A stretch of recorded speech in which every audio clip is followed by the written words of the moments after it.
Makanya dalam satu riwayat yang disebutkan oleh Imam Qurtubi dan dihasankan riwayat itu oleh beliau, malaikat maut ketika datang untuk menjemput nyawanya Ibrahim alaihissalam, maka Nabi Ibrahim itu berkata kepada malaikat maut, apakah layak seorang utusan untuk mencabut utusan Allah yang lainnya? Yang dimaksudkan utusan yang pertama siapa? Malaikat maut.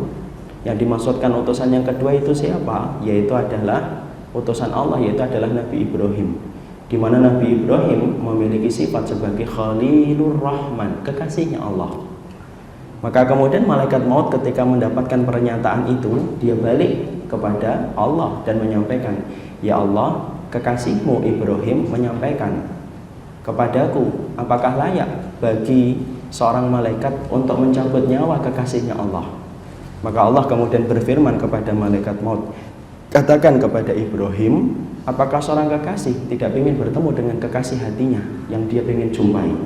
Malaikat maut kemudian turun kembali menyampaikan perkataan itu kepada Ibrahim alaihissalam. Lalu kemudian Ibrahim berkata, iya, seorang kekasih ingin bertemu dengan kekasih hatinya. Lalu kemudian dicabutlah nyawa Nabi Ibrahim, kembali dia kepada Allah Subhanahu wa Ta'ala.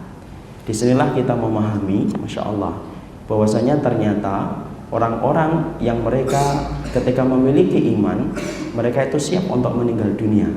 Bukan dalam arti menghindari takdir, bukan berarti dia tidak paham tentang urusan barzah, tetapi dia menginginkan kematian karena dia ingin bertemu dengan kekasih hatinya yang telah dia sembah selama seumur hidupnya. Inilah yang menjadikan kita akhirnya paham. Mungkin ada yang bertanya, Ustaz, apakah riwayat yang tadi disebutkan tentang Nabi Ibrahim adalah riwayat yang sahih? Maka jawabannya adalah riwayat ini dihasankan oleh Imam Qurtubi. Bagi yang memiliki buku nanti bisa dibuka pada halaman 14 dan 15. Riwayat ini disampaikan oleh Imam Qurtubi, di mana beliau ketika menyampaikan riwayat ini, saya perhatikan dalam riwayat-riwayat yang disampaikan ahlul ilmi, ternyata riwayat ini adalah riwayat hasan, bahwasanya Nabi Ibrahim itu mendebat malaikat maut sampai malaikat maut kembali kepada Allah dan kemudian kembali lagi kepada Nabi Ibrahim untuk mencabut nyawanya. Sebenarnya kisah yang semacam ini hampir juga sama versi pernah menimpa pula kepada seorang sahabat. Ada seorang sahabat yang hampir sama walaupun konteksnya tidak sama persis dengan Nabi Ibrahim. Siapa? Yaitu adalah Sa'ad bin Mu'adz. Sa'ad bin Mu'adz merupakan salah satu ulama besar di mana kematiannya adalah mengguncangkan arsy-Nya Allah. Itu Sa'ad bin Mu'adz.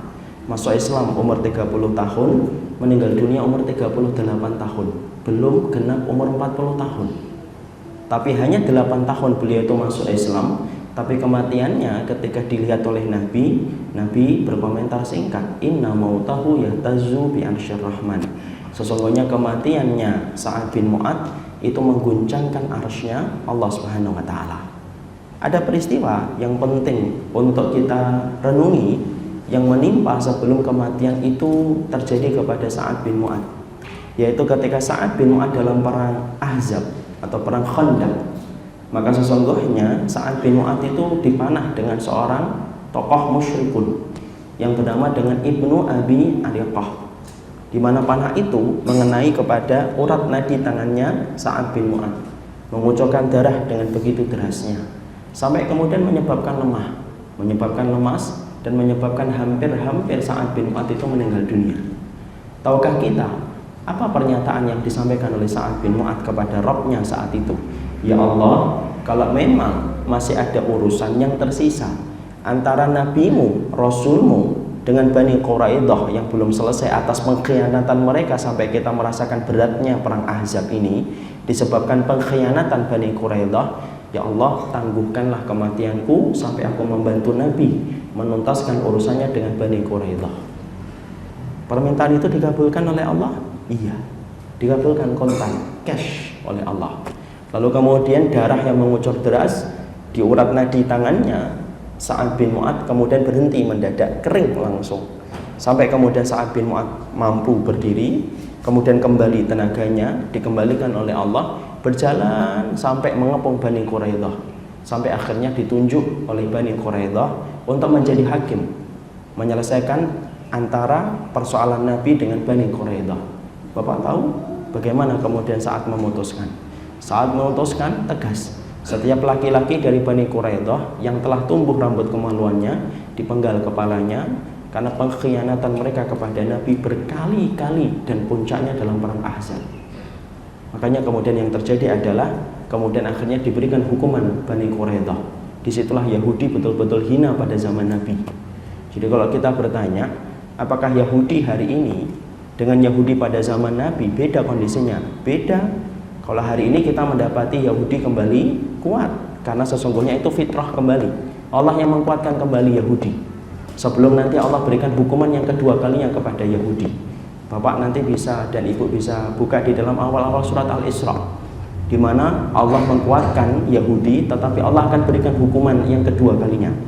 Hukuman yang pertama yang dirasakan Yahudi itu adalah hukuman yang diberikan oleh Nabi dan para sahabat kepada Yahudi. Makanya Yahudi pada zaman Nabi mereka terhina, terpojok, mereka terdesak, mereka tidak mampu melakukan apapun kepada Nabi. Makanya mereka terkenal sebagai bangsa pengecut. Tidak pernah ada peperangan langsung secara fisik dengan Nabi dan para sahabat, itu Yahudi. Maka kemudian ketika sudah diputuskan, apa yang kemudian terjadi? Sa'ad bin Mu'adz kembali berkata kepada Rabb-nya, "Ya Allah, kalau memang urusanku antara diriku dengan Bani Quraidah sudah selesai atas khidmahku kepada Nabi, maka biarkanlah aku kembali kepada sisimu, kepada hadiratmu, ya Allah." Allah kemudian kabulkan kembali yang kedua kalinya. Darah yang asalnya mengucur deras, kering, kemudian kembali mengucur dan akhirnya meninggal dunia. Sa'ad bin Mu'adz meninggal dunia. Ketika Nabi melihatnya, Rasulullah SAW berkata, sesungguhnya kematian Sa'ad bin Mu'adz mengguncangkan arsy-Nya Allah. Itulah Sa'ad bin Mu'adz. Masya Allah. Semoga kita dikumpulkan dengan beliau.